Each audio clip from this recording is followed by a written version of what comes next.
Ahiba'il kiram, pada kesempatan malam hari ini saya ingin mengingatkan diri saya khususnya dan segenap kaum muslimin pada umumnya bahwa agama yang kita peluk yaitu agama Islam yang dibawa oleh Nabi kita Sayyiduna Muhammad sallallahu alaihi wasallam merupakan agama yang penuh rahmat.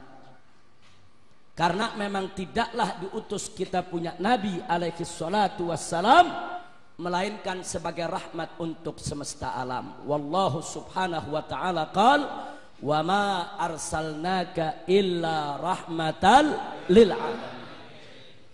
Tidaklah kami utus engkau wahai Nabi, kata Allah. Tidaklah kami utus engkau wahai Rasul illa melainkan rahmatan sebagai rahmat lil alamin. Makna alamin masih wallah. Jadi apa saja selain Allah, semua makhluk yang ada di alam semesta ini yang diciptakan oleh Allah, semua masuk dalam makna alamin. Jadi kalau Nabi diutus oleh Allah sebagai rahmat untuk semesta alam, berarti Nabi diutus oleh Allah sebagai rahmat untuk malaikatnya, untuk manusianya, untuk tumbuhannya, untuk hewannya. Tidak peduli apakah manusia yang beriman, bahkan yang kafir sekalipun, sudah. Rahmatan lil alamin. Artinya kalau Nabi diutus sebagai rahmat untuk semesta alam, berarti syariat yang dibawa oleh beliau, ajaran yang beliau bawa, hukum dan aturan hidup yang beliau ajarkan kepada kita semua, kalau dijalankan dengan benar, kalau dijalankan dengan baik, sesuai aturan Allah dan Rasulullah sallallahu alaihi wasallam, niscaya syariat itu akan menebar rahmat ke semesta alam, ibadallah. Jangankan manusia, hewan dan tumbuhan pun tidak akan pernah terzalimi. Jadi kalau sekarang banyak tumbuhan terzalimi, hewan terzalimi, kenapa? Karena syariat Nabi yang tidak ditegakkan. Nah karena itu, secara lebih khusus lagi, saya ingin mengajak bahwa golongan umat Islam yang selama ini, dari dulu sampai hari ini, salafan wa khalafan, yang selalu menjaga nilai-nilai rahmat yang diajarkan Islam, tidak lain dan tidak bukan adalah kalangan ahlus sunnah wal jamaah. Karena ahlus sunnah wal jamaah ini merupakan madhaban wasatan, madhab pertengahan, madhaban mu'tadilan, madhab yang penuh keseimbangan. Gak sampai di situ, ahlus sunnah wal jamaah merupakan madhabul mahabbah, madhab cinta. Kenapa? Karena madhab ahlus sunnah sejak awal sampai hari ini dan sampai hari kiamat selalu pemikirannya, keputusan dan sikapnya berdiri atas dasar cinta. Karena itu pada malam hari ini saya ingin mengajak, ayo mari kita lihat bagaimana ahlus sunnah wal jamaah ini bisa menjadi disebut madhab cinta, saudara. Yang pertama, ahlus sunnah ini merupakan satu madhab yang menjunjung tinggi hubbullah wa rasulih, cinta kepada Allah dan Rasulnya. Yang kedua, hubbul al wal ashab, cinta kepada keluarga Nabi dan para sahabatnya. Yang ketiga, hubbul ulama wal umara, berdiri atas dasar cinta kepada para ulama maupun para pemimpin umara selama mereka berjalan di jalan Allah dan Rasulnya. Yang ketiga, saudara, hubbul usra wal ummah, diajarkan untuk cinta kepada keluarga dan cinta kepada segenap umat Islam. Bahkan yang kelima, hubbul alam wal insaniyah, ahlus sunnah wal jamaah berdiri atas dasar cinta kepada alam dan cinta kepada kemanusiaan. Mari kita urai satu persatu, saudara. Kita mulai dari yang pertama, hubbullah wa rasulih. Allah berfirman dalam Al-Qur'anul Karim, faqala ta'ala, qul in kuntum tuhibbunallah fattabi'uni yuhibbukumullah. Luar biasa ini firman, saudara. Allah nyatakan kepada nabinya, qul, katakan hai nabi, katakan hai rasul, katakan kepada kau punya umat, in kuntum tuhibbunallah, hei umat Islam, jika kamu sungguh-sungguh betul-betul benar-benar cinta kepada Allah, fattabi'uni, maka ikutilah aku. Maksudnya ikuti Nabi, saudara. Yuhibbukumullah, niscaya Allah pasti akan mencintai kamu sekalian. Artinya, saudara, siapa yang mengaku cinta kepada Allah wajib untuk ikut dan patuh kepada aturan Nabi. Jangan ngaku cinta kepada Allah kalau dia tidak ikut kepada Rasulullah SAW. Kenapa? Karena ikut kepada Rasulullah merupakan bukti otentik kalau seseorang itu cinta kepada Allah. Jadi cinta kepada Allah bukan sekedar di mulut, saya cinta Allah. Enggak cukup, saudara, tapi buktikan dengan ikut Nabi. Begitu dia buktikan amaliyahnya sehari-hari, dia ikut ajaran nabinya, itulah bukti otentik, bukti original, bukti yang tidak bisa dipungkiri kalau yang bersangkutan cinta kepada Allah Subhanahu wa ta'ala. Tidak sampai di situ, bahkan ikut kepada Nabi merupakan syarat mutlak untuk mendapatkan cintanya Allah. Karena dalam ayat tadi Allah menyatakan yuhibbukumullah, kalau kamu sudah ikut Nabi, sudah ikuti ajaran Nabi, yuhibbukumullah, niscaya Allah pasti cinta kepada kamu.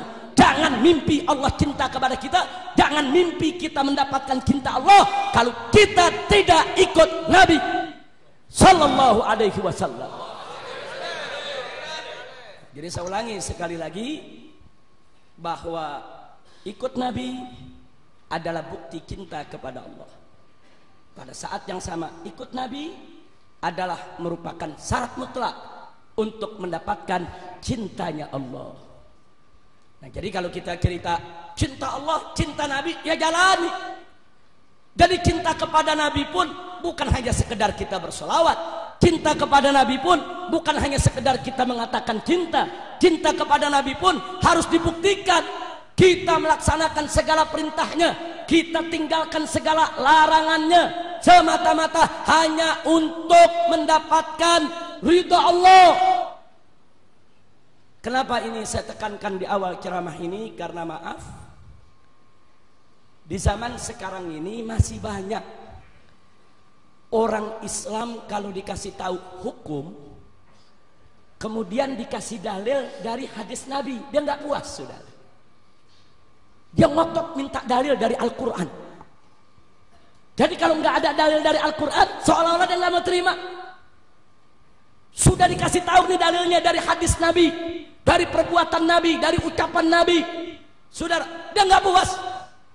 Tetap dia ngototkan di Al-Quran tidak ada. Kan dalam Al-Quran nggak ada ayatnya.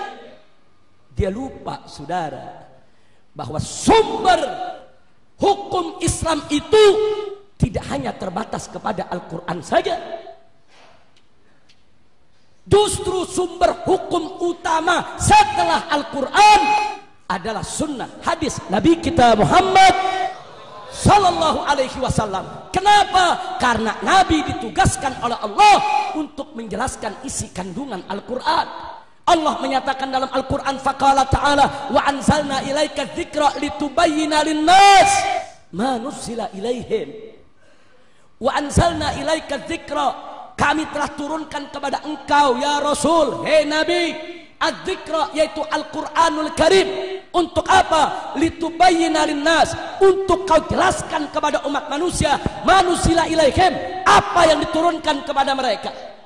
Jadi tugas Nabi adalah bayanun lil Quran, untuk menjelaskan isi kandungan Al-Quran. Mustahil kita bisa memahami isi kandungan Al-Quran secara sempurna, baik dan benar, kalau kita tidak berpegang teguh kepada hadis Nabi kita Muhammad SAW. Berapa banyak ayat Al-Quran yang mujmalah, ayat Al-Quran yang bicara tentang suatu hukum secara global, seperti Allah menyatakan wa aqimus shalah, dirikanlah sholat, tapi Allah tidak pernah menjelaskan bagaimana caranya sholat. Enggak ada dalam Al-Quran yang menceritakan sholat itu diawali dengan takbiratul ihram yang diikuti dengan niat, saudara, kemudian dilanjutkan dengan doa iftitah, membaca suratul Fatihah, kemudian membaca sebagian surat daripada Al-Quranul Karim, ada ruku, ada i'tidal, ada sujud, ada duduk, ada yaitu daripada tumakninah dan lain sebagainya. Tidak ada dalam Al-Quranul Karim. Lalu kalau Allah perintahkan wa aqimus shalah, tegakkanlah sholat, bagaimana cara kita sholat kalau kita tidak berpegang kepada hadis Nabi? Maka itu peranan Nabi, kata Allah, litubayyina linnas ma nuzila ilaihim. Engkau punya tugas ya Rasulullah, ya Habiballah, ya Nabi Allah, untuk kau jelaskan kepada manusia apa yang Allah turunkan kepada mereka. Makanya tentang sholat, Nabi kumpulkan sahabatnya. Apa kata beliau? Shollu kama ra'aitumuni usolli. Hei para sahabat, hei umat Islam, shollu, sholatlah kamu sekalian, kama ra'aitumuni usolli, sebagaimana kamu melihat aku sholat. Dari Nabi yang ngajarin. Ada takbiratul ihram, ada ruku, ada sujud, saudara. Nabi yang jelaskan. Kalau kita terus nggak mau berpegang kepada hadis, hanya berpegang kepada Al-Quran saja, bagaimana cara kita menafsirkan ayat tadi, saudara? Nah, ini sengaja saya tekankan khususnya kepada kaula muda. Kalau kita bicara hukum, sudah dikasih dalil dari hadis sahih dari Nabi, cukup. Walaupun di Al-Quran tidak ada, cukup itu sebagai dalil, saudara. Karena apa yang diucapkan oleh Nabi tidak datang dari hawa nafsunya, itu semata-mata merupakan wahyu yang diwahyukan oleh Allah kepadanya. Wallahu subhanahu wa ta'ala qala wa ma yantiqu 'anil hawa in huwa illa wahyu yuha.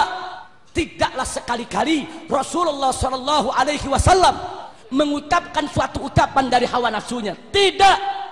Tapi apa yang beliau ucapkan adalah semata-mata merupakan wahyu Allah yang diwahyukan oleh Allah kepadanya. Jadi kalau kita bicara hukum, sudah dikasih dalil dari hadis, walaupun dalil tidak ada dalam Al-Quran, cukup kafa.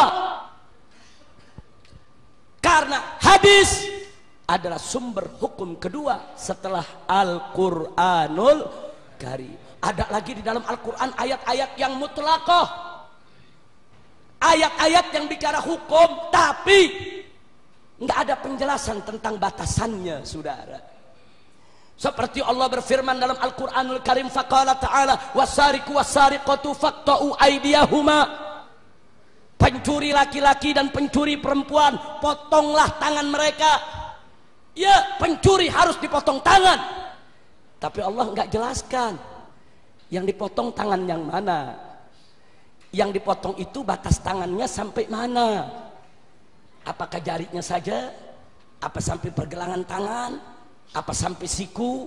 Apa sampai ketiak? Nggak ada penjelasannya, saudara. Lalu bagaimana kita mau jalankan hukum tersebut kalau kita tidak tahu batasannya? Disitulah tugas Nabi, litubayyina linnasi ma nuzila ilaihim. Disitulah tugas Nabi, jelaskan kepada umat Islam bagaimana cara melaksanakan hukum tersebut. Oh, ternyata yang dipotong untuk pencurian pertama kali tangan kanannya dari batas pergelangan tangan. Dari mana kita tahu?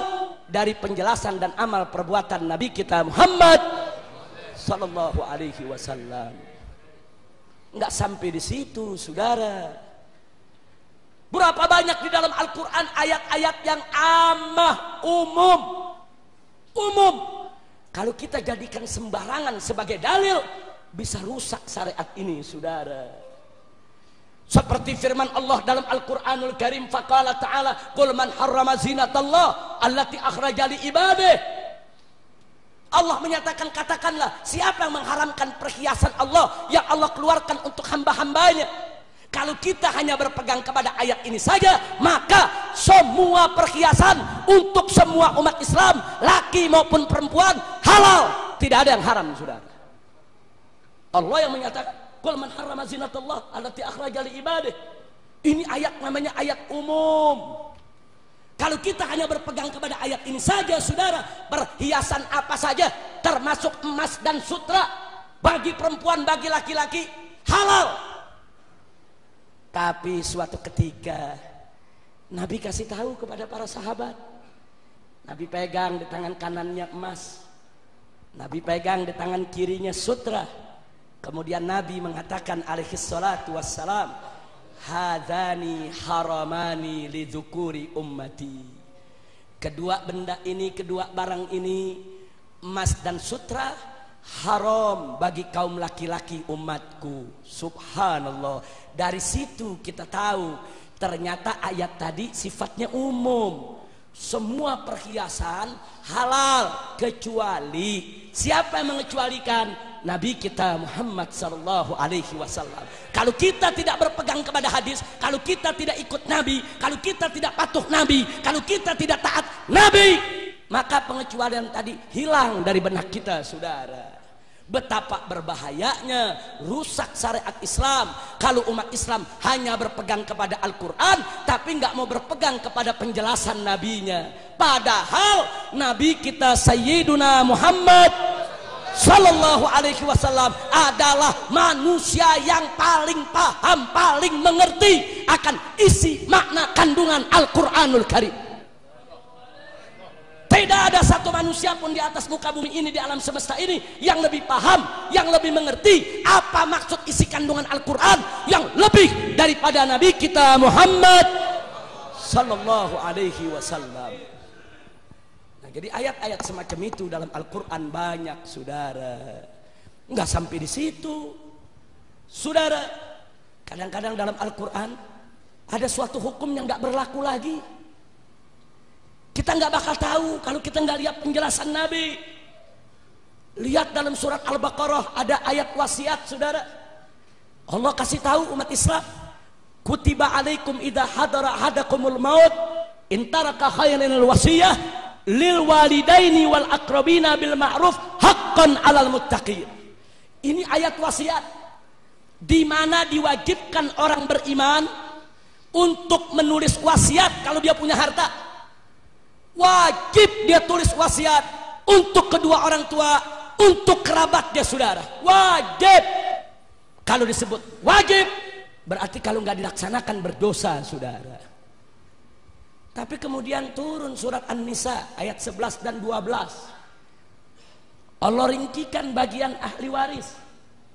Berapa untuk anak, berapa untuk ibu, berapa untuk ayah. Kapan ibu dapat 1/6, kapan ibu dapat 1/3. Kapan itu anak perempuan dapat 2/3, kapan dapat setengah, kapan dia dapat separuh daripada saudara laki-lakinya, saudara. Allah jelaskan dalam surat An-Nisa ayat 11 dan 12. Di ayat ke-13-nya Allah nyatakan tilka hududullah. Itu adalah ketetapan Allah, hukum Allah yang tidak boleh dilanggar. Ini ayat waris. Kalau kita nggak pegang hadis, nanti kita bingung yang mana yang mesti dilaksanakan. Wasiatnya wajib, warisnya wajib, saudara. Dua-duanya ayat Al-Quran. Nabi datang untuk menjelaskan. Nabi kasih tahu kepada para sahabatnya, la wasiyata li waris. Tidak ada wasiat untuk ahli waris, illa kecuali biridha'il warathah, kecuali dengan keridhaan para ahli waris. Dari sini kita tahu, oh, kalau gitu ayat wasiat sudah batal kewajibannya, saudara. Dari mana kita tahu batal? Nabi yang jelaskan, saudara. Betapa berbahayanya kita mau bicara hukum, menggali daripada Al-Quranul Karim, kalau kita tidak melihat penjelasan Nabi, nanti ayat-ayat yang sudah batal kita berlakukan lagi, saudara. Rusak syariat ini. Itulah peranan Nabi. Makanya Ahlus Sunnah wal Jamaah menjunjung tinggi hubbullah wa rasulih, cinta kepada Allah dan Rasulnya. Dalam arti kata wajib kita berpegang kepada aturan Allah yang dituangkan dalam Al-Quranul Karim dan aturan Nabi yang dituangkan di dalam hadisnya, saudara. Makanya kalau ada kelompok ngaku ahlus sunnah tapi nggak mau pakai hadis Nabi, bohong dia ahlus sunnah, saudara. Ada orang ngaku ahlus sunnah tapi dia nggak mau pakai hadis Nabi kita untuk menjelaskan isi kandungan Al-Quran, dusta. Nah itu ciri pertama ahlus sunnah wal jamaah, saudara, berpegang teguh kepada Al-Quran dan As-Sunnah. Ciri utama. Kalau nggak punya ciri ini dia bukan ahlus sunnah, saudara. Bohong. Walaupun dia teriak-teriak seantero dunia, saya ahlus sunnah. Walaupun dia sumpah berjuta kali, demi Allah, wallahi, tallahi, waimallah, saya ahlus sunnah. Tapi manakala dia sudah singkirkan sunnah Nabi, hadis Nabi di dalam menjelaskan isi kandungan Al-Quran, dia dusta, dia bohong. Dia bukan ahlus sunnah wal jamaah, saudara. Nah, itu yang pertama. Makanya hati-hati, saudara. Di kita punya negeri masih banyak kelompok ini. Kelompok yang menolak hadis Nabi, sunnah Nabi. Alasannya cukup Al-Quran saja jadi imam kami. Itu bukan tuntunan daripada a'immah kita. Itu bukan tuntunan imam-imam kita, salaf kita, ajdad kita, bukan. Nah inilah yang pertama yang ingin saya sampaikan, saudara, bahwa ahlus sunnah menjunjung tinggi cinta kepada Allah dan Rasulnya. Dalam arti siap mematuhi perintah Allah dan Rasulnya. Karena perintah Allah dan Rasulnya menjadi satu kesatuan yang tidak boleh dipisahkan. Oh, nggak sampai di situ peran as-sunnah, saudara. Kadang-kadang terjadi ada kalimat yang muskil dalam Al-Quran. Jangankan kita yang lahir jauh dari negeri Arab, yang kadang-kadang baru belajar Arab sehari dua hari. Kadang-kadang ada sahabat lahir di samping Nabi, belajar dengan Nabi, mereka sendiri nggak paham artinya, saudara.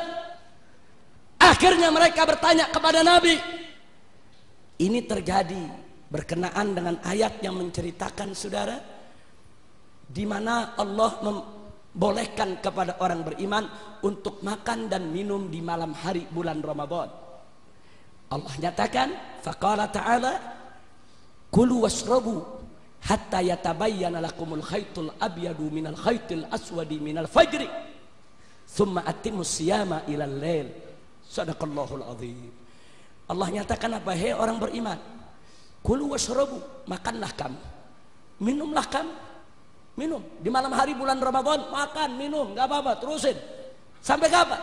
Hatta yatabayyana lakum, sampai jelas bagi kamu sekalian, al khaytul abyad, benang putih, minal khaytil aswad, dari benang hitam, minal fajri, daripada pagi hari, thumma atimmus siyama ilal lail.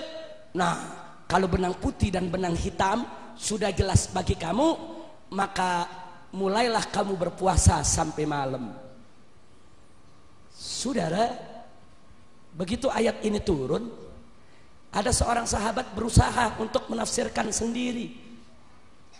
Pulang ke rumah, kemudian dia ambil gulungan benang putih, dia ambil segulung benang hitam, dia taruh di bawah bantalnya, saudara. Dia tidur, malam bangun sahur. Setelah sahur dia mau tahu, ini udah masuk waktu puasa belum ini? Sudah masuk waktu puasa belum? Bagaimana cara taunya? Ayat Al-Quran kan bilang, hatta yatabayyana lakum, sampai jelas bagi kamu benang hitam dan benang putih. Dia buka bantalnya, dia lihat benang hitam dan benang putih. Digelap, dua-duanya tetap nggak kelihatan. Diterang, ya memang yang manapun bisa kelihatan. Dia nggak paham maksudnya apa, saudara. Ini sahabat belajar dengan Nabi. Besok paginya dia bertanya kepada Rasulullah Sallallahu Alaihi Wasallam. Dia tanya kepada Nabi, saudara. Begitu dia cerita, ya Rasulullah, aku simpan benang hitam dan benang putih di bawah bantal, ya Rasulullah. Nabi senyum, Nabi ketawa, saudara. Apa kata Nabi? Bukan itu maksudnya. Al-khaytul abiyad, yang dimaksud benang putih adalah bayadun nahar, terangnya cahaya siang. Dan yang dimaksud dengan al-khaytul aswad, benang hitam adalah sawadul lail, kegelapan malam. Jadi pagi hari saudara, kalau yang belajar ilmu falak, pagi hari coba lihat di ufuk sebelah timur saudara, tapi jangan ada halangan, ufuknya cakrawala terbuka.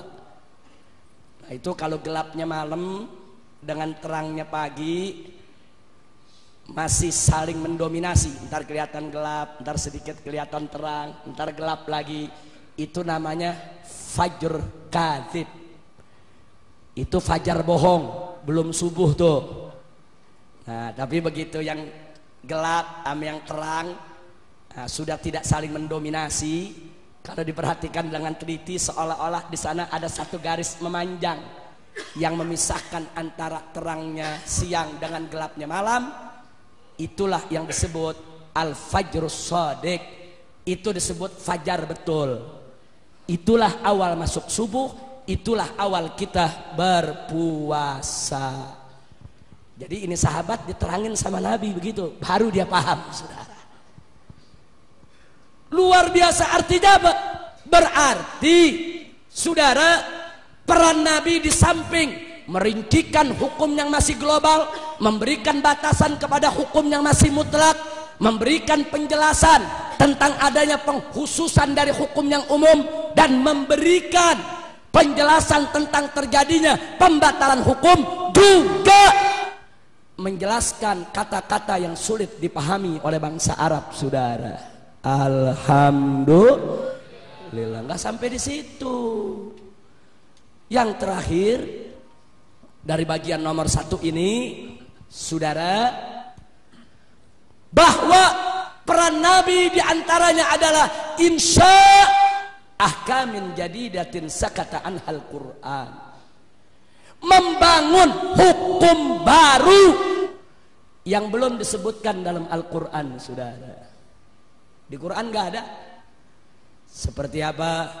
Seperti soal akikah, gak ada dalam Al-Quran. Kurban ada, akikah gak ada saudara. Atau seperti soal khitan anak perempuan, di Quran gak ada. Atau seperti zakat fitrah, zakat ada, zakat mal ada, zakat perkebunan ada, zakat emas ada, zakat fitrah nggak ada dalam Al-Quran saudara. Lalu dari mana kita bisa tahu hukumnya? Nabi yang menerangkan kepada umatnya. Jadi salah satu peranan Nabi adalah memberikan penjelasan hukum yang belum ada di dalam Al-Quranul Karim. Yang ke-6 ini banyak sekali saudara.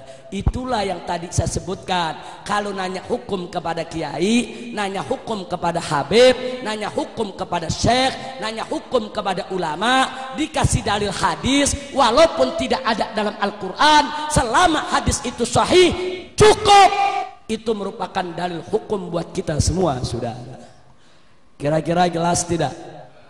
Alhamdulillah. Nah ini ciri ahlu sunnah yang pertama, hubbullah wa rasulih. Nggak ada tawar menawar. Pokoknya kalau udah Allah memerintahkan apa saja kerjain. Kalau udah Nabi yang perintahkan apa saja kerjain. Kalau Allah sudah larang apa saja jauhkan. Kalau Nabi sudah larang apa saja stop, jangan dikerjakan. Allah menyatakan dalam Al-Quranul Karim, faqala ta'ala wa ma'atakumur rasulu fakhudhuhu wa ma nahakum anhu fantahu. Apa saja yang Nabi berikan kepada kalian, fakhudhu, ambil, amalkan, wa ma nahakum anhu fantahu. Dan apa saja yang Nabi larang, stop, jangan dikerjakan saudara. Alhamdulillah. Selamat datang kepada Habib Alwi Bagil dari Ketapang Madura. Mudah-mudahan kehadiran beliau dengan rombongan akan semakin banyak rahmat dan barakah yang Allah turunkan kepada kita semua. Amin ya rabbal alamin. Yang kedua, Ahlus Sunnah wal Jamaah adalah madhab mahabbah, madhab cinta. Cinta kepada siapa? Yang kedua adalah hubbul al wal ashab. Cinta kepada keluarga Nabi dan cinta kepada para sahabat Nabi. Ini nggak ada kompromi ini saudara. Nggak ada orang ngaku-ngaku Ahlus Sunnah benci sama keluarga Nabi. Dari mana datangnya Ahlus Sunnah? Ahlus Sunnah wal Jamaah sepakat wajib cinta kepada ahlul bait Nabi, dan cinta kepada para sahabat Nabi, saudara. Wajib. Kita mulai soal cinta kepada keluarga Nabi. Setelah itu kita lanjutkan kepada cinta kepada para sahabat Nabi, saudara. Alaihi salatu wassalam. Cinta kepada keluarga Nabi adalah tuntutan Allah dalam Al-Quranul Karim. Allah yang menyatakan kepada Nabi, faqala ta'ala, qul la as'alukum alaihi ajra illal mawaddata fil qurba. Katakan hai Muhammad, katakan hai Nabi, katakan hai Rasul, katakan kepada kau punya umat, la as'alukum alaihi ajra, aku tidak meminta upah apapun kepada kalian atas segala jerih payah jasaku mengajarkan kepada kalian berbagai macam ajaran, illah melainkan al mawaddah, cinta kasih, fil qurba, di dalam aku punya keluarga. Gak ada perbedaan pendapat di antara ulama ahlus sunnah, cinta keluarga Nabi adalah wajib. Makanya Sayyiduna Abu Bakar Siddiq radhiyallahu anhu, apa beliau menyatakan, urqubu Muhammadan fi ahli baiti. Ini ucapan Sayyidina Abu Bakar, saudara, ada dalam Sahih Bukhari. Sayyidina Abu Bakar mengingatkan umat setelah wafatnya Nabi, tatkala beliau menjadi khalifah, beliau katakan, urqubu Muhammadan fi ahli baiti, jagalah kehormatan Nabi Muhammad dengan menjaga keluarganya. Masya Allah. Makanya kalau ada cerita-cerita yang bilang Sayyidina Abu Bakar benci sama keluarga Nabi, bohong semua, saudara. Kalau ada cerita-cerita yang bilang Sayyidina Abu Bakar Siddiq bermusuhan dengan keluarga Nabi, dusta, saudara. Sayyidina Abu Bakar Siddiq radhiyallahu anhu adalah sahabat yang sangat mencintai keluarga Nabi. Kenapa? Karena beliau tahu itu perintah Allah, itu perintah Nabi. Dan Sayyidina Abu Bakar Siddiq radhiyallahu anhu tidak akan pernah bergeser, yaitu daripada tetap mematuhi perintah Allah dan Rasulnya. Alhamdulillah. Nah, karena itu saudara, saya ingatkan sekali lagi bahwa kita harus jaga akhlak kita kepada para keluarga Nabi, wabil khusus kepada Sayyidina Ali, kepada Siti Fatimah Zahra, kepada Sayyidina Hasan, kepada Sayyidina Husain. Ini mereka adalah keluarga yang sangat dicintai oleh Nabi Muhammad Sallallahu Alaihi Wasallam. Jadi kalau di luar sana ada yang coba-coba mengatakan Sayyidina Ali begini, Sayyidina Ali begitu, Fatimah Zahra begini, Fatimah Zahra begitu, Sayyidina Hasan begini, Sayyidina Hasan begitu, dia cerita dengan tidak punya adab kepada keluarga Nabi, dusta kalau dia ahlus sunnah wal jamaah, sudah. Walaupun dia bersumpah dia ahlus sunnah wal jamaah, walaupun dia bersumpah demi Allah berjuta kali kalau dia ahlus sunnah wal jamaah, tapi manakala dia memusuhi keluarga Nabi, membenci keluarga Nabi, tidak menghormati keluarga Nabi, dia bukan ahlus sunnah. Maka jangan kita dipecah belah, saudara. Mencintai keluarga Nabi sampai hari kiamat merupakan kewajiban agama. Apalagi Nabi mengatakan, udzakirukumullahu fi ahli baiti. Aku ingatkan kamu sekalian, hai umatku, jaga aku punya keluarga. Nah, karena itu saudara, kalau kita sudah tahu begitu, ayo mari kita jaga cinta kita kepada keluarga Nabi, insya Allah. Begitu juga cinta kepada sahabat Nabi, saudara. Apalagi muhajirin dan ansor yang Allah nyatakan dalam Al-Quranul Karim, faqala ta'ala was-sabiqunal awwalun minal muhajirina wal ansor walladzina tabauhum bi ihsan radhiyallahu anhum wa radu'an. Subhanallah, Allah yang nyatakan dalam Al-Quran was-sabiqunal awwalun, dan mereka-mereka yang pertama-tama kali pertama masuk Islam ikut Nabi, minal muhajirin wal ansor, dari kalangan muhajirin dan dari kalangan ansor, walladzina tabauhum bi ihsan, dan mereka-mereka yang mengikuti muhajirin dan ansor dengan kebaikan. Apa dinyatakan oleh Allah? Radhiyallahu anhum, Allah ridho kepada mereka, wa radu'an, dan mereka juga ridho kepada Allah. Ini yang menyatakan radhiyallahu anhum bukan manusia, saudara, Allah. Jadi kalau kita sebut Sayyidina Abu Bakar Siddiq radhiyallahu anhu, Sayyidina Umar Ibn Khattab radhiyallahu anhu, Sayyidina Utsman ibn Affan radhiyallahu anhu, Sayyidina Ali ibn Abi Thalib radhiyallahu anhu, ini bukan bid'ah, saudara. Allah yang menyatakan dalam Al-Quran, wasabiqunal awwalun minal muhajirin wal ansar walladzina tabauhum bi ihsan radhiyallahu anhum wa radu'an. Jadi kita mengikuti apa yang Allah nyatakan dalam Al-Quran. Allah yang menyatakan, Allah ridho dengan muhajirin, Allah ridho kepada ansor. Kalau Allah ridho kepada mereka, maka tidak ada pilihan bagi kita kecuali kita juga wajib ridho kepada mereka, saudara. Alhamdulillah. Jadi hati-hati, saudara, hati-hati. Ini zaman penuh fitan. Penuh fitan. Banyak orang-orang yang tidak punya malu sekarang ini, saudara. Menceritakan tentang keluarga Nabi, menceritakan tentang istri Nabi, menceritakan tentang sahabat Nabi, saudara. Betul, para sahabat Nabi tidak maksum. Betul, keluarga Nabi juga tidak maksum. Betul, muhajirin dan ansor tidak maksum. Betul, mereka juga manusia yang punya kesalahan. Tapi kedudukan mereka tidak sama dengan kedudukan kita. Ridho yang mereka dapatkan dari Allah untuk mereka tidak sama dengan apa yang kita dapatkan dari Allah. Jasa-jasa mereka saat memperjuangkan Islam bersama Nabi tidak akan pernah bisa kita tandingi, saudara. Dan hati-hati, saudara, satu hal saja ingin saya ingatkan, bahwa para sahabat Nabi alaihi salatu wassalam adalah naqalatul Quran was sunnah. Mereka itu adalah pembawa, penyampai, penukil Al-Quran dan sunnah kepada kita. Bagaimana itu Al-Quran dari Nabi sampai kepada kita? Lewat sahabat. Bagaimana itu hadis dari Nabi sampai kepada kita? Lewat sahabat. Nah, sekarang ada orang mentajrih Nabi nggak bisa,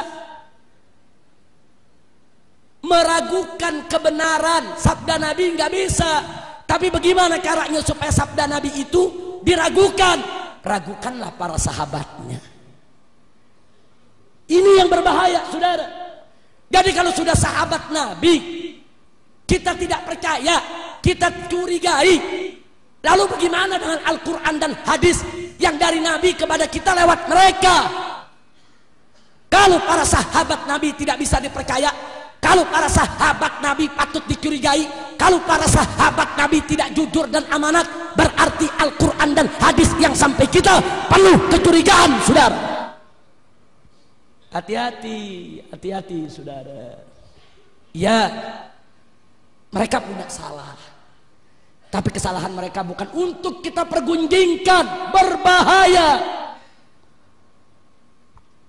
Ya betul, mereka punya salah, tapi kesalahan mereka bukan untuk kita besar-besarkan, berbahaya. Nanti kalau sahabat Nabi sudah tidak dipercaya, kalau umat Islam sudah seenaknya, semau-maunya bicara tentang sahabat Nabi, mencaci maki sahabat Nabi, lalu siapa yang bisa dipercaya menyampaikan Al-Quran dan hadis kepada kita? Al-Quran dari Nabi sampai kepada kita lewat sahabat, hadis dari Nabi sampai kepada kita lewat sahabat. Karena itu, saudara, ulama mengamanatkan kepada kita, hati-hati bicara tentang para sahabat Nabi, hati-hati. Bukan kita nggak boleh mengkaji sejarah, boleh. Sejarah harus dikaji, sejarah harus digali. Bukan nggak boleh kita tahu tentang kesalahan ijtihad mereka, boleh. Tapi kesalahan ijtihad sebagaimana kita ketahui, saudara, seorang mujtahid bila berijtihad salah, dia masih tetap dapat pahala 1. Kalau benar dia dapat pahala 2. Tanamkan husnudzon kepada keluarga Nabi dan para sahabatnya. Jadi jangan kita membangun madhab atas dasar suudzon. Jangan kita mendirikan madhab atas dasar curiga, atas dasar bughut, hikit, benci, iri, dengki. Mazhab Ahlus Sunnah berdiri atas dasar cinta, saudara. Cinta kepada Allah dan Rasulnya, cinta kepada keluarga Nabi dan para sahabatnya. Alhamdulillah. Nggak ada. Kita nggak diajarkan untuk membangun mazhab kita atas dasar benci, iri, dengki, caci maki, saudara. Nggak ada. Nah, untuk itu mari kita lihat bagaimana Sayyidina Ali ibn Abi Thalib radhiyallahu anhu ketika berhadapan dengan kalangan Khawarij.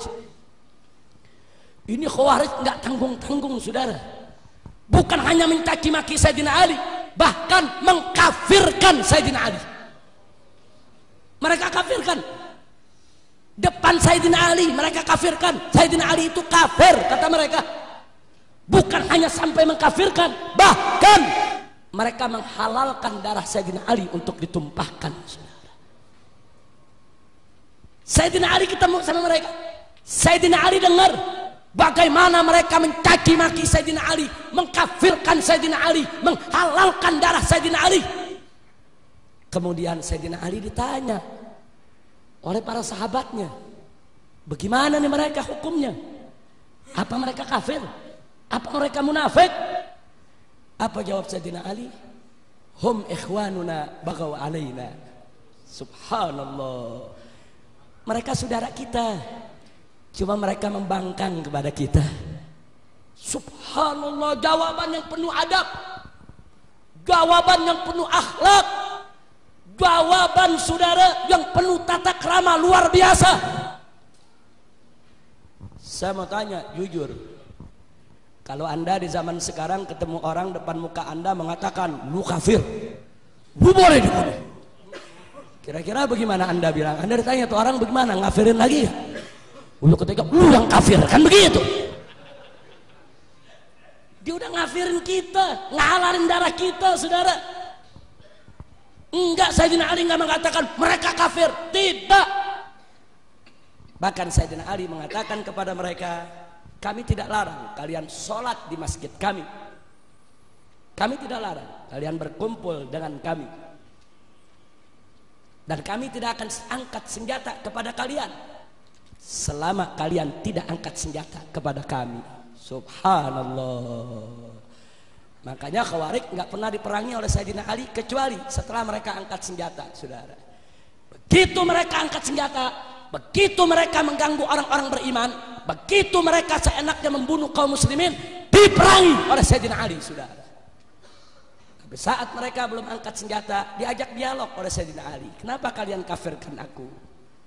Diajak dialog, nggak sampai di situ. Sayyidina Ali kirim Sayyidina Abdullah ibn Sayyidina Abbas datang, ketemu sama orang-orang Khawarij, ajak mereka dialog. Ribuan orang Khawarij taubat di tangan Abdullah ibn Abbas, saudara. Kembali ke jalan Allah. Nah, ini sikap-sikap semacam ini, sikap-sikap terpuji yang perlu untuk kita suburkan dalam kehidupan kita di zaman sekarang ini, saudara. Insya Allah. Jadi para sahabat Nabi ini luar biasa. Mereka orang-orang mulia. Udah nggak usah kita cerita mempergunjingkan mereka. Kalaupun mereka punya kesalahan, saudara, Allah nanti nggak tanya kita. Saudara, nanti dikubur kita nggak ditanya apa kesalahan Abu Bakar, nggak ada. Kita nggak ditanya apa kesalahan Ali, nggak ada, saudara. Nggak ada. La tus'alun amma ya'malun, saudara. Engkau tidak akan ditanya tentang apa yang mereka perbuat. Tilka ummatun qad khalat laha ma kasabat wa lakum ma kasabtum. Nah, jadi ini akhlak daripada Ahlus Sunnah wal Jamaah. Jadi Ahlus Sunnah itu akhlaknya luar biasa, nggak mau sembarangan main kaki maki sahabat, mempergunjingkan sahabat, nggak ada, saudara. Akhlak kita jaga. Nah, di zaman sekarang ini kan jadi fitnah, apalagi ini zaman Twitter, zaman Facebook. Itu kalau udah di Twitter, di Facebook, innalillahi wa inna ilaihi raji'un. Seenak-enaknya orang. Ada yang mencaci maki Siti Aisyah, ada yang mencaci maki Siti Hafsah. Emang mereka pikir siapa, saudara? Sayyidatuna Aisyah radhiyallahu taala anha adalah salah satu daripada istri Nabi yang tercinta, daripada ummahatul mukminin. Kalau ada yang mengatakan sahabat Nabi jelek, istri Nabi jelek, berarti mengatakan Nabi kita istrinya jelek. berarti mengatakan Nabi nggak becus pilih istri. Masya Allah. Apa kita lebih hebat dari Nabi alaihi salatu wassalam? Allah tidak akan biarkan kalau ada perempuan tidak benar berdiri di sisi Nabi, saudara. Jadi kalau kita katakan sahabat Nabi yang A, yang B, yang C, yang D ini semua rusak, berarti Nabi sahabatnya orang rusak. Berarti Nabi nggak becus pilih teman. Na'udzubillah min dzalik, nastaghfirullahal azim. Saya mau tanya semua yang ada di sini, Nabi kita mulia tidak? Nabi mampu tidak pilih istri? Nabi mampu tidak pilih sahabat? Nabi bisa membedakan orang baik dan orang jahat tidak? Takbir! Sallu ala Nabi. Hati-hati saudara, hati-hati. Kalau Anda punya kritik terhadap 1-2 sahabat, bukan nggak boleh, bukan. Tapi sampaikan kritik itu dengan ilmu, dengan adab, dengan argumentasi, dan dengan tetap husnudzon, bukan dengan suudzon, bukan dengan kebencian, bukan dengan hikit, bukan dengan bukut, bukan dengan iri dan dengki. Bukan, kita nggak ada apa-apanya dibandingkan dengan para keluarga Nabi yang dulu berjuang dengan Nabi, dan dibandingkan dengan para sahabat Nabi yang dulu banyak berkorban untuk Allah dan Rasulnya. Mudah-mudahan Allah memberikan petunjuk kepada kita dan kepada semua saudara-saudara kita. Amin ya rabbal alamin. Nah, jadi kalau sekarang kita dengar ada orang ingin mengkritik para sahabat Nabi, saudara, kewajiban kita untuk berdakwah kepada mereka. Ajak, ayo kita bicara, ayo duduk bareng. Hat burhanakum in kuntum shadiqin. Ayo tunjukkan apa kau punya dalil, apa kau punya argumentasi. Mari, kalau memang kau benar, tunjukkan argumentasimu, tunjukkan dalilmu. Nah, ini saatnya para ulama, para habaib, para masyaikh, para kiai yang punya ilmu nggak boleh diem, saudara, nggak boleh. Jadi kalau ada sahabat dihina, istri Nabi dihina, keluarga Nabi dihina, saudara, ulama mesti bicara. Karena ulama yang punya dalil, karena ulama yang tahu dalil, karena ulama yang tahu argumentasi. Jelaskan kepada umat. Mungkin yang ngeritik itu nggak paham, cuman ikut-ikutan. Mungkin yang nyelak tadi nggak ngerti, cuman ikut-ikutan.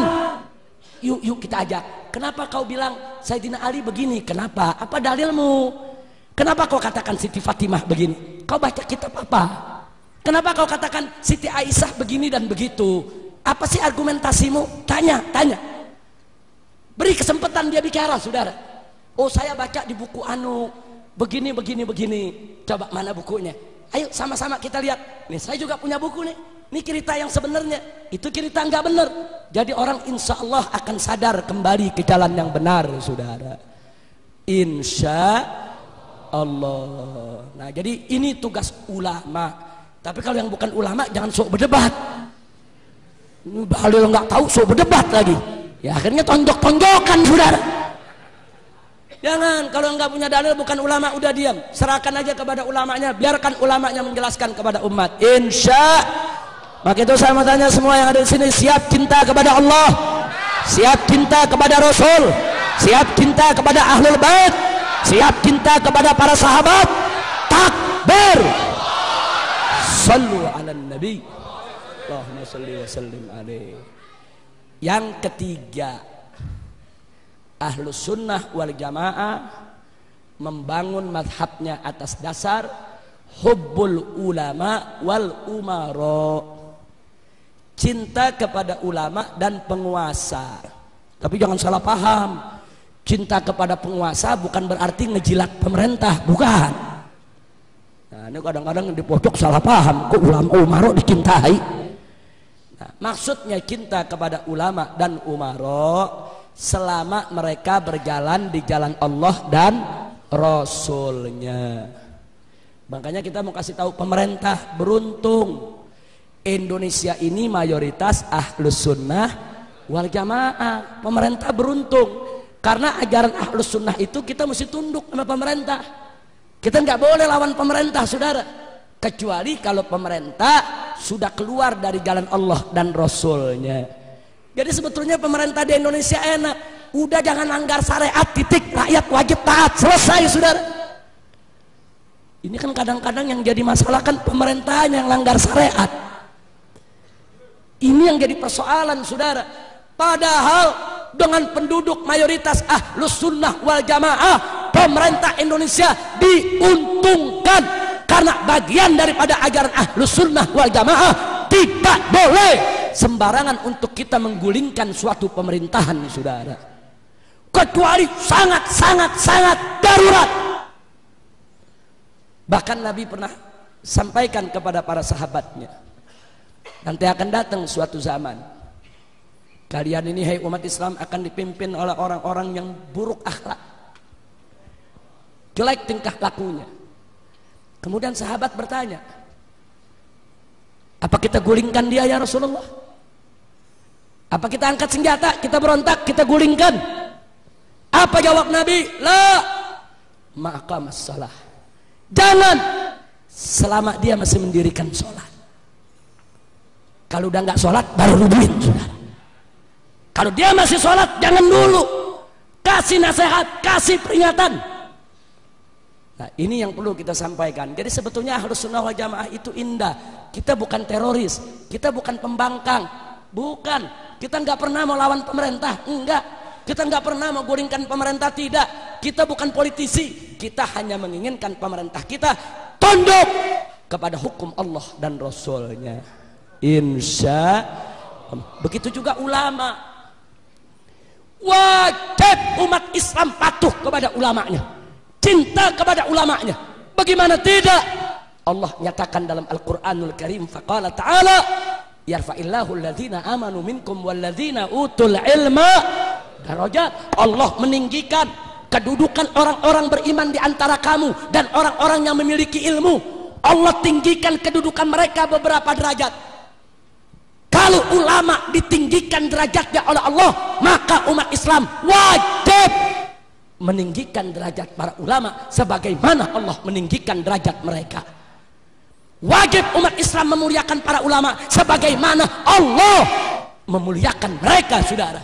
Dan Nabi mengatakan dalam satu hadis, atau kama qala Nabi sallallahu alaihi wasallam, al ulama warasatul anbiya.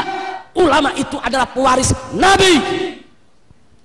Maka itu, saudara, tunduk kepada ulama dan umara wajib, tapi dengan syarat. Selama ulama dan umaranya berada di jalan Allah dan Rasulnya. Makanya dalam Al-Quran Allah berfirman, faqala ta'ala ya ayyuhalladzina amanu ati'ullah wa ati'ur rasul wa ulil amri minkum. Hei orang-orang yang beriman, ati'ullah, taatilah Allah, wa ati'ur rasul, dan taatilah Rasul. Tapi begitu ulil amri, Allah nggak katakan wa atiu ulil amri, nggak, diatofkan saja wa ulil amri minkum. Ada rahasia apa? Ati Allah, taatilah Allah. Artinya taat kepada Allah mutlak, tanpa kompromi. Allah suruh apa aja kerjain. Allah larang apa saja tinggalkan. Nggak boleh tawar menawar. Wa atiur rasul, dan taatilah Rasul. Taat Rasul juga mutlak, nggak boleh tawar menawar. Apa aja yang Nabi ajarkan kerjain, titik, nggak ada tawar menawar. Giliran ulil amri, Allah nggak mengatakan wa atiu ulil amri, nggak. Allah atafkan wa ulil amri minkum, artinya dan dalam kurung taatilah ulil amru kamu sekalian. Siapa ulil amri? Ulama dan umara, saudara. Nah, lalu kenapa kok nggak pakai atiu diatofkan? Ada isyarat bahwa kita wajib taat kepada ulil amri kalau ulil amrinya ikut Allah dan Rasulnya. Kalau ulil amri baik ulama ataupun umara tidak ikut Allah, tidak ikut Rasulnya, haram untuk kita ikut kepada mereka. Nah, jadi karena itu, saudara, taat kepada Allah mutlak, taat kepada Rasulullah mutlak. Taat kepada ulama dan umara bersyarat, tidak mutlak, saudara. Syaratnya mereka ikut Allah dan Rasulnya. Mudah-mudahan ulama dan umara kita ikut Allah dan Rasulnya. Dan saya juga ingin ingatkan bahwa ulama-ulama yang hak tidak akan pernah bisa berdampingan dengan ulama-ulama batil sampai hari kiamat. Hak dan batil akan selalu berperang, bertempur, saling menjatuhkan, saudara. Nah, manakala hak dan batil bertempur, kita umat Islam wajib mendukung yang hak. Habib dengan Habib ribut, lihat, yang satu hak, yang satu batil, yang dibela yang mana? Hak. Kiai sama kiai ribut, lihat, mana yang hak, mana yang batil, yang dibela yang mana? Hak. Ada kiai hak, Habibnya batil, bela yang mana? Bela kiai. Ada Habib hak, kiai batil, bela yang mana? Bela Habib. Bukan karena Habibnya, karena hak. Ada kiai hak, ulama hak, umaroh batil, bela yang mana? Ulama. Tapi ini dibalik, umarohnya hak, ulamanya batil, bela yang mana? Umaroh. Jadi kuncinya hak atau batil, saudara. Makanya saya pernah ditanya, Habib Rizik mau ditanya, apa pertanyaannya? Kiai me kiai boleh berantem nggak? Saya jawab, wajib. Yang nanya kaget, kok wajib Habib? Ya bu, ya kiai me kiai wajib berantem. Kalau kiai yang satu hak, yang satu batil, wajib. Tapi kalau kiainya sama-sama hak, haram mereka bertikai, saudara. Kalau Habibnya sama-sama hak, haram mereka bertikai, saudara. Kira-kira jelas gak? Jangan ntar pulang dari sini kata Habib Rizik, kiai kiai mesti berantem. Nah, enggak begitu maksudnya, yang hak dengan yang batil. Tapi alhamdulillah kita bersyukur kepada Allah, di negara Republik Indonesia ini ulama dan kiai yang istiqomah jauh masih lebih banyak dibandingkan mereka-mereka yang jalan menyimpang dalam kebatilan, saudara. Alhamdulillah. Makanya jangan jauh-jauh, yaitu dari majelisnya para habaib, majelisnya para kiai, ikuti mereka semua, saudara. Mudah-mudahan Allah menyelamatkan kita, amin ya rabbal alamin. Nah karena itu, setelah panjang lebar saya sampaikan tadi, tentunya masih ada yang keempat dan kelima.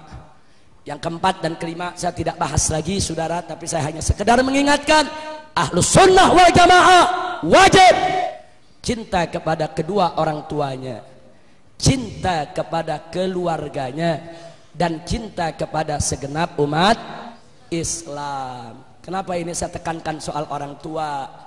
Sebab zaman sekarang ada kelompok-kelompok yang mengatakan sangat Islam tapi kurang ajar sama orang tua, saudara. Jadi kalau orang tuanya dianggap bukan kelompok dia, nggak ada urusan. Bagi dia gurunya lebih hebat dari orang tuanya.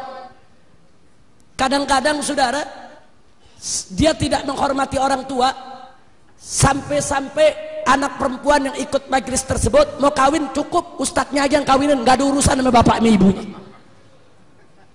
Oi, Ahlus Sunnah wal Jamaah wajib kita junjung tinggi kedua orang tua kita, saudara. Jangankan orang tua yang beriman kepada Allah, yang muslim, sampai kedua orang tua kafir saja nggak boleh kita kurang ajar. Ini didikan Ahlus Sunnah wal Jamaah, saudara. Orang tua taruh di kepala.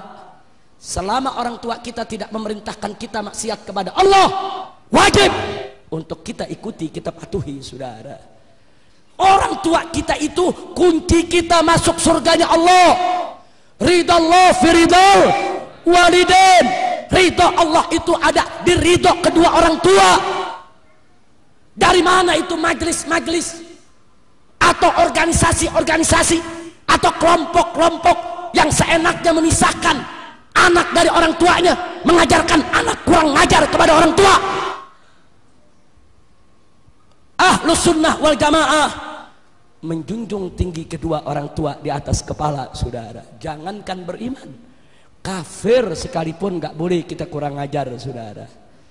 Maka itu saya mau tanya, Ahlus Sunnah indah tidak? Indah tidak? Makanya tadi saya katakan ini mazhab cinta, saudara. Ini bukan mazhab bugut, bukan mazhab hikit, bukan mazhab benci, mazhab kasih sayang. Kita diajarkan cinta sama kedua orang tua kita, cinta sama keluarga kita, cinta sesama umat Islam.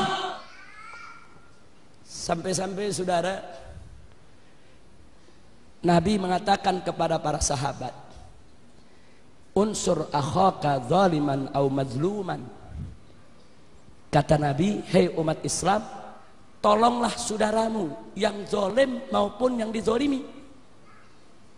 Sahabat bertanya, ya Rasulullah, nansurhu in kana mazluman. Tentu kami tolong dia kalau dia itu dizalimi. Wa kaifa nansuruhu in kana zaliman? Tapi bagaimana cara kami tolong dia kalau dia sendiri yang berbuat zalim? Bingung sahabat. Jadi Nabi kasih tahu sahabat, tolong saudaramu yang zalim maupun yang dizalimi. Sahabat bertanya, ya Rasulullah, kalau yang dizalimi tentu kita bela. Tapi kalau yang zalim bagaimana belanya? Apa kata Nabi alaihi salatu wassalam? Tahjuzuhu an zulmihi. Kau cegah dia dari kezalimannya. Fadzalika nasruh.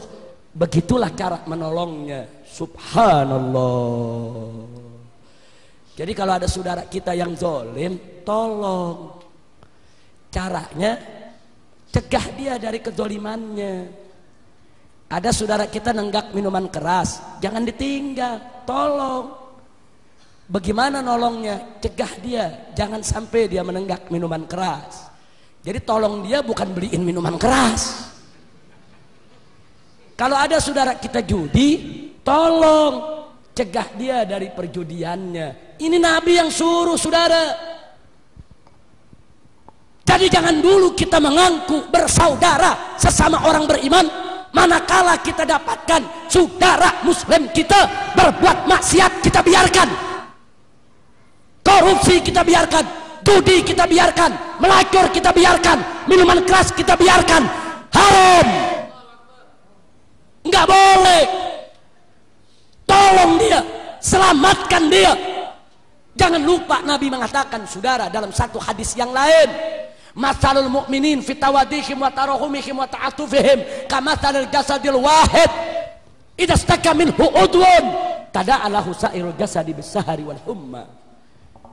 Kata Nabi alaihi salatu wassalam, perumpamaannya orang-orang yang beriman di dalam kasih sayang sesama mereka, di dalam cinta kasih sesama mereka, di dalam pergaulan sesama mereka, kamatsalil jasadil wahid, bagaikan tubuh yang satu. Idza staka minhu udwun, kalau salah satu anggota tubuh mengeluh, menderita karena suatu penyakit, tada'alahu sa'irul jasad, seluruh jasad ikut menjerit, ikut menderita, ikut peduli, bisahari wal humma, sampai-sampai seluruh jasad nggak bisa tidur karena meriang saudara. Subhanallah. Saya mau tanya, kalau di tangan kita ada bisul besar, itu bisul ngebuat sakit, kira-kira kepala ikut pusing tidak? Biasanya badan meriang tidak? Kalau kepala pusing, badan meriang, bisa tidur? Yang bisul tangan, yang sakit tangan, kepala peduli, ikut pusing, sekujur badan peduli, ikut meriang, mata peduli, nggak bisa tidur. Begitulah Nabi mengumpamakan persaudaraan kita, saudara. Nabi kasih tahu perumpamaan orang yang beriman seperti itu. Artinya umat Islam ini harus bersaudara bagaikan tubuh yang satu. Kalau ada saudara kita menderita, itu bagian tubuh kita, peduli dong. Jadi jangan melulu orang cerita, mari kita tegakkan persatuan, mari kita bersaudara, tapi dia tidak peduli dengan penderitaan saudaranya. Omong kosong. Kalau ada saudara kita yang bodoh, tidak punya ilmu, itu saudara kita, itu bagian tubuh kita. Duka dia duka kita, derita dia derita kita, saudara. Yang punya ilmu terjun, ajarkan, bimbing, bina, selamatkan dia dari jurang kebodohannya. Itulah persaudaraan orang yang beriman. Kalau ada saudara kita miskin, kelaparan, melarat, itu bagian tubuh kita. Lapar dia mesti jadi lapar kita, susah dia mesti jadi susah kita. yang punya duit, yang punya harta, yang kaya raya, tolong bantu selamatkan dia dari kemelaratannya. Itu persaudaraan orang beriman. Kalau ada saudara kita dianiaya, dibunuh, saudara, diperkosa, dirampas harta bendanya, itu saudara kita. Kita mesti peduli, nggak boleh kita diam. Apa yang bisa kita bantu dia, bantu. Makanya sedih sekali ada orang dikasih tahu tentang pembantaian umat Islam di Palestina yang dilakukan oleh Israel. Apa dijawab? Ah, itu urusan orang Arab, itu bukan urusan saya. Ittaqullah. Itu yang dibantai orang Islam, anak kaum muslimin yang membantai orang kafir Yahudi. Itu bukan urusan orang Arab, itu urusan umat Islam. Peduli dong. Al-Masjidil Aqsa itu milik kita. Kok sampai puluhan tahun dikuasai oleh orang-orang Yahudi?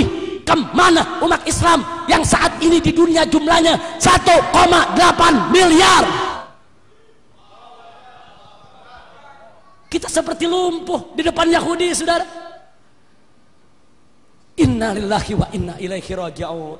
Jangankan ke Arab sana, tatkala saudara kita dibantai di Ambon, dibantai di Poso, itu perempuan kita, saudara, di Poso hampir 100 orang dibugilkan, ditelanjangkan, diarak keliling kota oleh laskar-laskar Kristus. Itu saudara kita, itu perempuan kita, saudara. Harus kita peduli. Jangan begitu dikasih tahu, ah itu urusan orang Ambon, itu urusan orang Poso, itu bukan urusan kita. Haram. Jadi kita mesti rasakan penderitaan mereka, saudara. Begitu juga kalau ada saudara kita yang maksiat, dia nenggak minuman keras, dia judi, dia melacur, saudara. Itu saudara kita. Dia lagi melakukan kemunkaran, dia menuju kehancuran dunia dan akhiratnya. Dia lagi berjalan menuju siksa Allah. Itu saudara kita, bagian tubuh kita. Selamatkan dong dari kehancurannya. Jangan dibiarkan, saudara. Haram. Tapi orang sekarang beda. Giliran kita mau selamatin, dibilang anarkis lah, dibilang keras lah, kasar lah, dituduh teroris lah. Hei saudara, kalau mereka kita biarkan, siksa azab api neraka jahanam yang sangat pedih menanti orang-orang yang ingkar kepada Allah. Anda tahu siksa neraka yang paling ringan, saudara? Itu kerikil neraka jahanam ditaruh di telapak kaki, isi kepala otak mendidih, saudara. Itu yang paling ringan. Kesian itu saudara kita. Nah maka itu, ayo mari saudara, tunjukkan ukhuwah kita. Ya, kita tidak wajib semua harus melakukan apa yang kita tidak mampu. La yukallifullahu nafsan illa wus'aha. Allah tidak memberikan beban kepada seseorang kecuali sesuai kemampuannya. Oh, Anda nggak mampu nahi munkar, nggak apa-apa, terus aja dakwah, saudara. Yang penting jangan maki-maki yang lagi nahi munkar.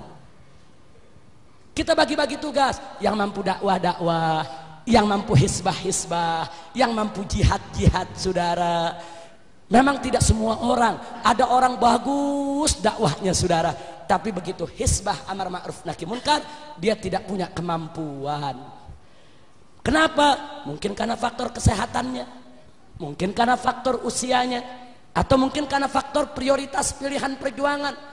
Dia kiai pimpinan pondok pesantren, muridnya ada 20.000. Kalau dia ikut amar ma'ruf nahi munkar, besok ditangkap di penjara. Bagaimana santri yang 20.000? Oh kalau begitu dia nggak usah ikut, cukup diajar santrinya saja. Nggak apa-apa, saudara. Bagi tugas, bagi tugas. Ini jangan yang dakwah penuh kelembutan, lupa diri, nyala-nyalain yang amar ma'ruf nahi munkar. Apa tuh amar ma'ruf nahi munkar begitu tuh? Keras, kasar, bukan cara Nabi. Wow. Itu teroris. Begitu juga saudara, orang yang amar ma'ruf nahi munkar, yang jihad banyak, tapi dia nggak mampu dakwah dengan lembut, Nah tiap hari kerjaannya perang, disuruh lembut nggak bisa, disuruh ceramah aja dia teriak-teriakan. Memang udah begitu modelnya. Nggak apa-apa, teruskan jihadnya, teruskan amar ma'ruf nahi munkarnya. Lalu bagaimana dakwah yang penuh kelembutan? Serahkan kepada ahlinya. Kan banyak orang-orang yang ahli dalam kelembutan, dalam kearifan, dalam kebijakan. Bagi-bagi tugas, saudara. Jangan yang jihad sok jago, dia merasa dirinya paling hebat, paling benar, paling berani. Sementara kiai yang dakwah dengan lembut dihina. Apa tuh kiai lembut-lembut kayak kue apem? Ada nggak yang model begitu? Ada, dia hina, saudara. Sombong, sok jago. Nggak boleh, saudara. Kadang-kadang di masjid yang dibuka kitab soal toharoh, dikelak sama dia. Itu tiap hari ngaji di masjid, babnya toharoh, yang diomongin air dulu, lama-lama jamaah jadi mujair semua. Saya mau tanya, sombong tidak? Sombong tidak? Allah nggak suka manusia sombong, saudara. Nah maka itu saya ajak kita bagi-bagi tugas. Nah sebelum saya akhiri, saya berikan analogi perumpamaan. Dakwah dan amar ma'ruf nahi munkar, hisbah, disingkatnya hisbah, bahasa fikihnya hisbah. Hisbah itu amar ma'ruf nahi munkar. Dakwah dan hisbah itu kalau diumpamakan pekerjaan petani, ibarat menanam padi dan memberantas hama. Dakwah dengan lembut itu nanam padinya, saudara. Hisbah dengan tegas itu memberantas hamanya, termasuk membunuh tikus yang merusak. Nah, kalau di seluruh Indonesia para habaib, para kiai setiap hari sibuk dengan dakwah yang lembut, tidak ada yang hisbah. Sibuk bangun pesantren, sibuk ngajar di masjid dan musola, sibuk zikir, ibadah, ta'abbud dan lain sebagainya. Tapi yang perang lawan korupsi tidak ada, yang perang lawan pelacuran tidak ada, yang perang lawan perjudian tidak ada, yang perang lawan beraneka ragam kemunkaran tidak ada. Kondisinya sama seperti petani se-Indonesia tiap hari sibuk menanam padi, tapi hamanya tidak diberantas, saudara. Jujur, saya mau tanya, kalau kita rame-rame nanam padi tiap hari, hama nggak diberantas, kira-kira panennya bagus atau rusak? Rusak. Rusak, kesian. Capek kita didik orang dirusak. Capek kita didik anak dirusak, saudara. Capek. Begitu juga sebaliknya, kalau para habaib, para masaih, para kiai se-Indonesia semuanya tiap hari sibuk perang lawan pelacuran, perang lawan perjudian, perang lawan narkoba, perang lawan minuman keras, perang lawan korupsi, perang lawan aliran sesat, perang lawan kemunkaran, sibuk. Tapi tidak ada yang dakwah. Nggak ada yang bangun pesantren, nggak ada yang buka majelis di masjid, nggak ada yang buka kitab, nggak ada yang ngajar caranya wudhu bagaimana, saudara. Sibuk semua, perang udah sama munkar. Itu sama juga petani se-Indonesia sibuk semuanya tiap hari bunuh tikus, padinya nggak ditanam-tanam. Nah, saya mau tanya, tiap hari kita bunuhin tikus saja, saudara, sampai setahun. Terus sampai setahun panen apa? Panen tikus. Nah berarti petani yang cerdas, petani yang ideal, petani yang komprehensif, dia nanam padi dan dia memberantas hama, saudara. Tapi kan gak semua petani mampu. Ada yang pintar nanam padi, nggak pandai memberantas hama, nggak apa-apa, tanam saja padinya. Bagaimana hamanya? Minta bantuan saudaranya yang mampu memberantas hamanya, saudara. Dengan kerjasama yang baik antara keduanya seperti tadi, saya mau tanya, kalau padi ditanam, hama diberantas, kira-kira panen bagus tidak? Insya Allah. Begitu juga ulama. Ulama yang ideal, komprehensif, mantap, mencontoh Nabi saudara, kalau dia mampu dakwah dan dia juga melakukan hizbah. Tapi nggak tiap ulama mampu. Kan tadi sudah saya katakan, orang kalau udah tua kok disuruh demo, saudara. Dari mana datangnya? Orang udah tua kok disuruh angkat senjata perangnya, nggak bisa. Bahkan Siti Aisyah radhiyallahu taala anha pernah berfatwa, laki-laki yang penakut makruh ikut jihad, saudara. Itu fatwa Siti Aisyah. Lo kok makruh? Bahkan ada ulama mengatakan lelaki penakut haram ikut jihad. Kenapa? Sebab kalau dia ikut nanti takutnya nular sama yang lain, saudara. Jadi Siti Aisyah bilang kalau udah penakut suruh di rumah aja, jangan dipaksa jihad. Itu kan karakter. Nah sekarang dia ikut jihad, temennya lagi semangat tembak musuh, dia lagi terkencing-kencing. Temennya lagi semangat, Allahu Akbar, dia lagi mikir, ya bini gue bagaimana bini gue. Bisa kacau perangnya, saudara. Artinya apa? Ada ulama mampu dakwah, nggak mampu hizbah. Ada ulama mampu hizbah, nggak mampu dakwah. Nggak apa-apa, saudara. Nggak apa-apa. Yang mampu dakwah teruskan dakwahnya dengan lembut. Tapi tolong doakan saudara-saudaranya yang sedang melakukan hizbah. Begitu juga sebaliknya, yang hizbah dengan tegas teruskan. Tapi jangan lupa juga di sela-sela ibadahnya doakan, beri dukungan kepada ulama-ulama yang dakwahnya dengan penuh kelembutan. Indah tidak?